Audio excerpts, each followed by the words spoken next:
അമേരിക്കയിലെ H-1B visa പ്രോഗ്രാമിനെതിരെ ശക്തമായ വിമർശനവുമായി മുൻ US കോൺഗ്രസ് പ്രതിനിധി മാർജോറി ടെയ്ലർ ഗ്രീൻ വീണ്ടും രംഗത്തെത്തിയിരിക്കുകയാണ്. ഈ വിസ പ്രോഗ്രാം ദുരുപയോഗം ചെയ്യപ്പെടുന്നു എന്നാണ് അവരുടെ പ്രധാന ആരോപണം.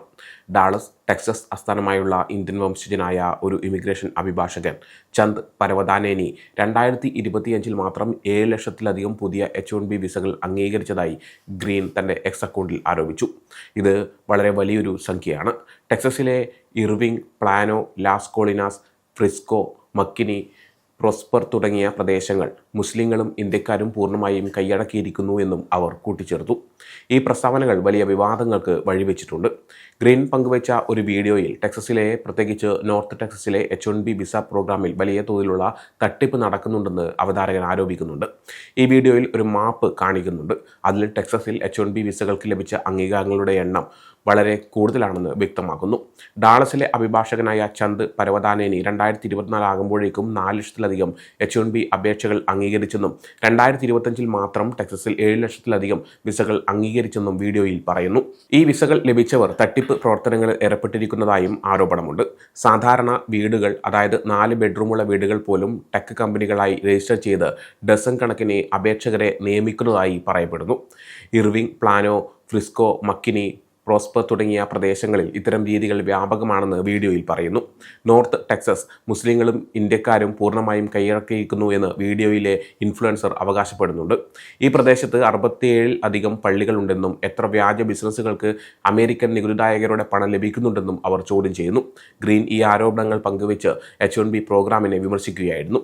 ഈ പോസ്റ്റ് പങ്കുവെച്ചുകൊണ്ട് ഗ്രീൻ H-1B വിസ തട്ടിപ്പ് ആരോപണങ്ങൾ ഉയർത്തിക്കാട്ടുകയും ഈ പ്രോഗ്രാം അവസാനിപ്പിക്കാനുള്ള HR 6937 ബിൽ പാസ്സാക്കാൻ റിപ്പബ്ലിക്കന്മാരോട് ആവശ്യപ്പെടുകയും ചെയ്തു.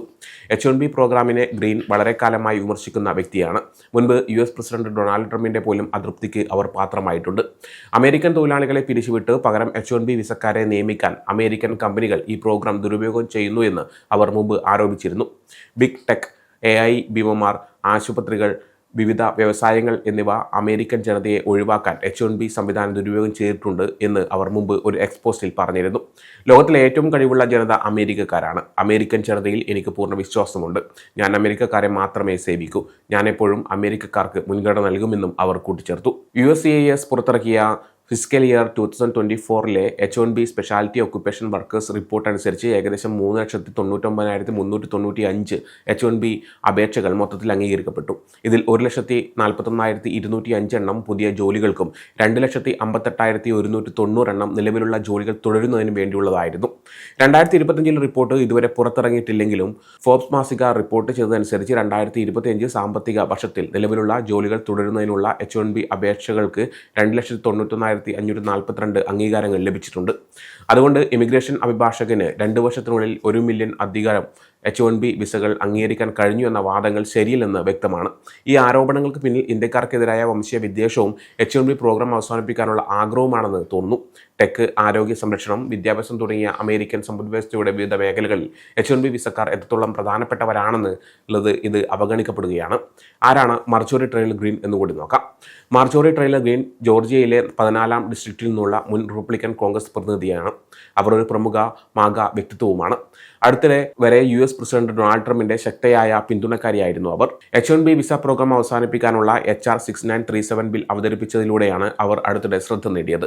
കമ്പനികൾക്ക് അമേരിക്കൻ തൊഴിലാളികൾക്ക് പകരം വിദേശ തൊഴിലാളികളെ നിയമിക്കാൻ ഈ ബിൽ അനുവദിക്കുന്നുണ്ട്. ഇത് ടെക്, മറ്റ് വ്യവസായങ്ങളെ പ്രത്യേകിച്ച് ബാധിക്കുന്നു എന്നാണ് അവർ വാദിക്കുന്നത്.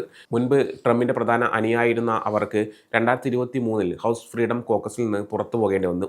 2025 അവസാനത്തോടെ ജെഫ്രി എപ്സ്റ്റീൻ ഫയലുകൾ പുറത്തു വിടുന്നത് സംബന്ധിച്ച തർക്കങ്ങളും മറ്റ് വിഷയങ്ങളും കാരണം ട്രംപുമായുള്ള അവരുടെ ബന്ധം വഷളായി. ഇത് ട്രംപ് അവരുടെ പിന്തുണ പിൻവലിക്കാനും പരസ്യമായി വിമർശിക്കാനും കാരണമായി. ഇതൊരു വഴക്കിന് തുടക്കമിട്ടു. ഇത് ഗ്രീൻ കോൺഗ്രസിൽ നിന്ന് രാജിവെക്കുന്നതായി പ്രഖ്യാപിക്കുന്നതിലേക്ക് നയിച്ചു. 2026 ഇടക്കാല തെരഞ്ഞെടുപ്പിന് മുന്നോടിയായി റിപ്പബ്ലിക്കൻ പാർട്ടിക്കുള്ളിലെയും മാഗ വിഭാഗങ്ങളിലെയും ഭിന്നതകൾ അവരുടെ ഈ പുറത്താപ്പോകൽ എടുത്തു കാണിക്കുകയും ചെയ്തിരുന്നു.